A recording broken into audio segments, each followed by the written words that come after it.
Shalom. ஆண்டவராய் இயேசு கிறிஸ்துவின் நாமத்தில் உங்களை அன்போடு வாழ்த்துகிறோம். சங்கீதம் 68. சியோனுக்கு இவர்கள் வெற்றியாக போகிற ஊர்வலம் என்று சொல்லி இந்த சங்கீதத்தை நாம் தலைப்பிட்டிருக்கிறோம். இந்த சங்கீதம் பிரதானமான இசைக்கலைஞருக்கு தாவீதினால் எழுதப்பட்ட ஒரு பாடல். இந்த பாடலை, அதாவது இந்த சங்கீதத்தை பொறுத்தவரை 2 சாமுவேல் 6ஆம் அதிகாரத்தில் சொல்லப்பட்ட உடன்படிக்கை பெட்டி எருசலேமிற்கு வரும் பொழுது பாடப்பட்ட பாடல் அதோடு தொடர்புடையது என்று சொல்லி எல்லா வேத அறிஞர்களும் இதை ஆமோதிக்கிறார்கள். இந்த நிகழ்விலே இஸ்ரவேலுடைய எதிரிகள் மீது ஆண்டவர் கொடுத்த வெற்றியை, ஆண்டவரினுடைய அந்த உண்மை தன்மை, அதாவது வெற்றியை கொடுப்பேன் என்று சொன்ன ஆண்டவரனுடைய உண்மை, அந்த கர்த்தருடைய பெட்டி ஆர்க் ஆஃப் த கவனன்ட் சிட்டிக்குள்ள வரும் பொழுது ஆண்டவர் அளித்த போதுமான பாதுகாப்பு, எருசலேம் முழுவதையும் அதை கொண்டாடுகிறார்கள் என்று சொல்லித்தான் இந்த சங்கீதத்தை வர்ணிக்கிறார்கள், இந்த சங்கீதத்தை ஒத்துக்கொள்ளுகிறார்கள். இந்த சங்கீதத்தை பற்றி சொல்லுகிற வேத ஆசிரியர்கள் தேவனுடைய வெற்றியை நினைவு கூறுகிற ஒரு சங்கீதம். அதாவது தேவனுடைய கடந்த கால வெற்றி, இனிமேலும் எதிர்காலத்திலும் ஆண்டவர் இதே போல வெற்றி நமக்கு கொடுப்பார் என்கிற விஷயத்தையும் சொல்லுகிறார்கள். ஆம் பிரியமான தேவனுடைய பிள்ளைகளே, கர்த்தர் கடந்த காலத்தில் வெற்றியை கொடுக்கிற தேவன், வருங்காலத்திலும் வெற்றியை கொடுக்கிற தேவன் என்பதை நாம் அறிந்திருக்கிறோம். தாவீதினால் எழுதப்பட்ட ஒரு சங்கீதம். இந்த சங்கீதத்தினுடைய பின்னணியத்தை நாம் பார்த்தோம். 1வது வசனத்தை வாசிக்க கேட்போம். தேவன் எழுந்தருளுவார், அவருடைய சத்துருக்கள் சிதறுண்டு, அவரை பகைக்கிறவர்கள் அவருக்கு முன்பாக ஓடி போவார்கள். தேவன் எழுந்தருளுவார் என்கிறதான வார்த்தையை எதை வைத்து இவர்கள் சொல்லுகிறார்கள் என்று சொன்னால், தேவனுடைய பெட்டியை தூக்கி கொண்டு வருகிறதை வைத்துத்தான் இவர்கள் சொல்லுகிறார்கள். ஆசரிப்பு கூடாரத்தினுடைய மகா பரிசுத்த ஸ்தலத்திலே என்ன காணப்படுகிறது? மகா பரிசுத்த ஸ்தலம், பரிசுத்த ஸ்தலம். பரிசுத்த ஸ்தலத்தில் பொன்குத்து விளக்கு, சமூகத்தப்பம் வைக்கும் மேஜை, தூபபீடம். மகா பரிசுத்த ஸ்தலத்தில் உடன்படிக்கை. எப்பொழுதெல்லாம் தேவன் எழுந்தருளுகிறார் என்கிற விஷயத்தை நீங்கள் பார்க்கும் பொழுது மகா பரிசுத்த ஸ்தலத்திலே, அதாவது உடன்படிக்கை பெட்டி இருக்கிற மகா பரிசுத்தலத்திற்கு மேலே ஒரு மேக ஸ்தம்பம் எழும்பி நிற்பதை நீங்கள் கண்டுபிடிக்க முடியும். இதை சங்கீதக்காரன் சொல்லும் பொழுது தேவன் எழுந்தருளுகிறார். தேவன் எழுந்தருளினால் என்ன நடைபெறும் என்று சொன்னால், சத்துருக்கள் சிதறுண்டு ஓடுவார்கள். அவரை பகைக்கிறவர்கள் அவருக்கு முன்பாக ஓடி விடுவார்கள். அடுத்தது புகை, ஸ்மோக்.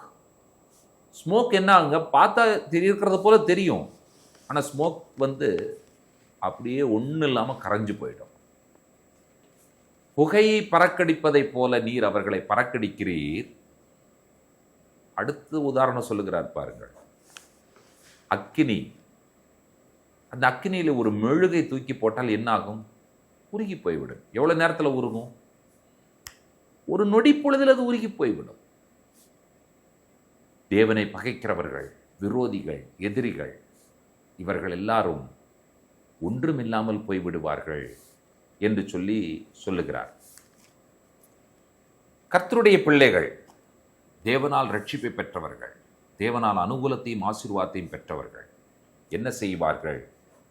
அவர்கள் பாடுவார்கள், களிப்பார்கள், துதிப்பார்கள், ஆனந்த சந்தோஷம் அடைவார்கள். காரணம் என்ன? கர்த்தருடைய பெற்றி எங்கே வந்து கொண்டிருக்கிறது? சியோனுக்கு வந்து கொண்டிருக்கிறது, தேவனுடைய ஸ்தலத்திற்கு வந்து கொண்டிருக்கிறது. ஆகையினாலே அந்த கர்த்தருடைய பெட்டி வருகிற விஷயத்தை நுணுக்கமாக 4வது வசனத்தில் சங்கீதக்காரன் சொல்லுகிறார். வாசிக்க கேட்போம். தேவனை பாடி அவருடைய நாமத்தை கீர்த்தனம் பண்ணுங்கள், வனாந்தரங்களில் ஏறி வருகிறவருக்கு வழியை ஆயத்தப்படுத்துங்கள். அவருடைய நாமம் யெகோவா, அவருக்கு முன்பாக களி கூறுங்கள். இந்த வசனத்தின் மூலமாக ஒரு விஷயம் நமக்கு தெளிவாக புரிகிறது. கர்த்தருடைய பெட்டி வந்து கொண்டிருக்கிறது. ஆகையினாலே சங்கீதக்காரனுடைய வார்த்தைகள் எப்படி இருக்கிறது? வனாந்தரங்களில் ஏறி வருகிறவருக்கு வழி ஆயத்தப்படுத்துங்கள், தேவனை பாடுங்கள், அவருடைய நாமத்தை கீர்த்தனம் பண்ணுங்கள். அவருடைய நாமம் யோதுகே வாவுகே யெகோவா, அந்த அந்த கர்த்தருடைய பெட்டிக்கு முன்பாக களி கூறுங்கள், கர்த்தருக்கு முன்பாக களி கூறுங்கள் என்று சொல்லுகிறார். கர்த்தருடைய பெட்டி வந்தால், கர்த்தர் எழுந்தருளினால் நடைபெறுகிற முதலாவது விஷயம், சத்துருக்கள் ஓடி போவார்கள். கர்த்தர் வருவதற்கு வழியை நாம் ஆயத்தப்படுத்தி அவரில் நாம் மகிழ்ந்து களி கூர்ந்தால், அந்த கர்த்தருடைய பிரசன்னம், கர்த்தர் எழுந்தருளுகிற அந்த விஷயத்தினால் நடைபெறுகிற அற்புதமான விஷயம் என்னவென்று சொன்னால், கட்டுண்டவர்கள் விடுதலை ஆவார்கள், தனிமையானவர்களுக்கு வீடு வாசல்களை ஏற்படுத்துகிற தேவன் என்று சொல்லி சங்கீதக்காரன் சொல்லுகிறார்.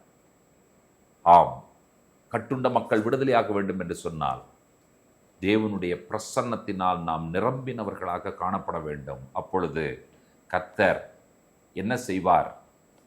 கட்டுண்டவர்களை விடுதலையாக்குவார். தேவன் எழுந்தருளினால் திக்கற்ற பிள்ளைகளுக்கு அவர் தகப்பனாகவும் விதவைகளுக்கு நியாயம் விசாரிக்கிறவராகவும் எழுந்தருளுகிற தேவனாய் அவர் இருக்கிறார்.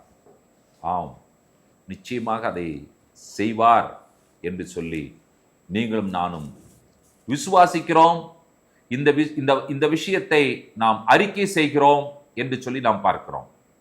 இன்றைக்கு இந்த சங்கீதக்காரன் நானும் நீங்களும் செய்ய வேண்டிய ஒரு விஷயத்தை மிக அழகாக இந்த மைய பகுதியிலே சொல்லி வைத்திருக்கிறார். அதை 11ஆம் வசனத்தில் வாசிக்க கேட்போம். ஆண்டவர் வசனம் தந்தார், அதை பிரசித்திப்படுத்துகிறவர்களின் கூட்டம் மிகுதி. ஆண்டவர் வசனம் தந்தார், அதை பிரசித்திப்படுத்துவர்களுடைய கூட்டம் மிகுதி. இந்த கூட்டத்தில் நீங்களும் நானும் இருக்க வேண்டும். அதுதான் நம்முடைய இருதய வாஞ்சியாய் இருக்க வேண்டும். ஆண்டவர் தருகிற வசனம் என்ன என்று கேட்டால், தேவனுடைய பிரசன்னம், தேவனுடைய சமூகம், தேவன் எழுந்தருளி இருக்கிறார், அவருக்கு வழி ஆயத்தப்படுத்த வேண்டும். மக்களுக்கு சொல்லுகிற விஷயம் என்னன்னு கேட்டீங்கன்னு சொன்னா, உங்களுடைய இருதயமாகிய கதவை திறந்து அவருக்கு வழி ஆயத்தப்படுத்தி அவருக்கு வழிவிடுங்கள். தேவன் உள்ளே வரட்டும். அப்படி உள்ளே தேவன் வந்தார் என்று சொன்னால் உங்களுடைய கட்டுகள் எல்லாம் விடுதலையாகும். அவர் திக்கற்றவர்களுக்கு தேவனாய், தகப்பனாய், தாயாய், ஆதரவாய் இருந்து வழி நடத்துவார் என்கிறதான விஷயங்களை எல்லாம் நாம் சொல்லுகிறது தான் தேவன் நமக்கு கொடுக்கிற வசனம். அதை பிரசித்திப்படுத்துவர்களுடைய கூட்டம் மிகுதி. இன்றைக்கு கர்த்தர் உங்களுக்கும் எனக்கும் வார்த்தையை தந்திருக்கிறார். வார்த்தையாக தேவன் நமக்குள்ளாக வாசம் பண்ணி கொண்டிருக்கிறார். அவரை பிரசித்திப்படுத்துகிற கூட்டத்திலே நீங்களும் நானும் ஒருவராக காணப்பட வேண்டும் என்று சொல்லி ஆண்டவர் எதிர்பார்க்கிறார். சேர்ந்து கொள்வோமா அந்த கூட்டத்திலே? எந்த கூட்டத்திலே நீங்கள் இருக்கிறீர்கள்? கர்த்தரை பிரசித்திப்படுத்துகிற கூட்டத்தில் இருக்கிறீர்களா? இல்லாவிட்டால் அந்த கூட்டத்தை விட்டுவிட்டு வேறு ஏதாவது கூட்டத்தில் இருப்பதற்கு நீங்கள் பிரியப்பட்டு அந்த கூட்டத்தோடு அடையாளப்படுத்தப்படுகிறீர்களா என்கிற கேள்வி நீங்கள் கேட்டு பார்க்கும் பொழுது, சியோனுக்கு ஊர்வலமாக வருகிறதான கர்த்தருடைய பெட்டியினுடைய அந்த கூட்டத்திலே நாமும் சேர்ந்து அந்த ஊர்வலத்திலே ஒரு நபராக தேவனை பாடி துதித்து மகிழ்ந்து கொண்டாடுகிற மக்களாக நீங்களும் நானும் இருக்க ஆண்டவர் நமக்கு உதவி செய்வாராக. ஜெபிப்போம். பரிசுத்தமுள்ள பிதாவே, தேவன் எழுந்தருளி இருக்கிறீர். சத்துருக்கள் சிதறடிக்கப்படுகிறார்கள். எங்களுடைய வாழ்க்கையில, எங்களுடைய இருதயத்தில் தேவன் நீர் எழுந்தருளுவீர் என்று சொன்னால் பிசாசு சிதறடிக்கப்படுவான். ஆண்டவரே, தகப்பனே, கர்த்தாவே, நீர் எங்களோடு கூடவே இருங்க, எங்களை வழி நடத்துங்க. நீர் எங்களுக்கு தந்த வசனங்களுக்காய், ஜீவனுள்ள வார்த்தைகளுக்காய் நாங்கள் நன்றி சொல்லுகிறோம். ஆண்டவரே, அதை நாங்கள் பிரசித்திப்படுத்துகிற மக்களாய் இந்த உலகத்தில் நாங்கள் வாழ கர்த்தர் எங்களுக்கு உதவி செய்யுங்க. நீர் எங்கள் மேல் பாராட்டுகிற நல்ல கிருபைக்காக, தயவுக்காக, இரக்கத்திற்காக உள்ளத்தின் ஆழத்திலிருந்து நாங்கள் நன்றிகளையும் துதிகளையும் ஸ்தோத்திரங்களையும் ஏறெடுக்கிறோம். இயேசு கிறிஸ்துவின் வல்லமையுள்ள நாமத்தில் வேண்டிக் கொள்ளுகிறோம் பிதாவே. ஆமேன், ஆமேன். நம்முடைய கர்த்தராகிய இயேசு கிறிஸ்துவின் கிருபை, பிதாவாகிய தேவனுடைய அன்பு, பரிசுத்த தேவாவியானோருடைய அந்யோன்ய ஐக்கியம், சிநேகம் நம்மளோடும் கூட கர்த்தருடைய வருகை பரியந்தம் நீடித்து நிலைத்திருப்பதாக. ஆமேன், ஆமேன். தேவ கிருபை நம்மோடு இருப்பதாக. ஷலோம்.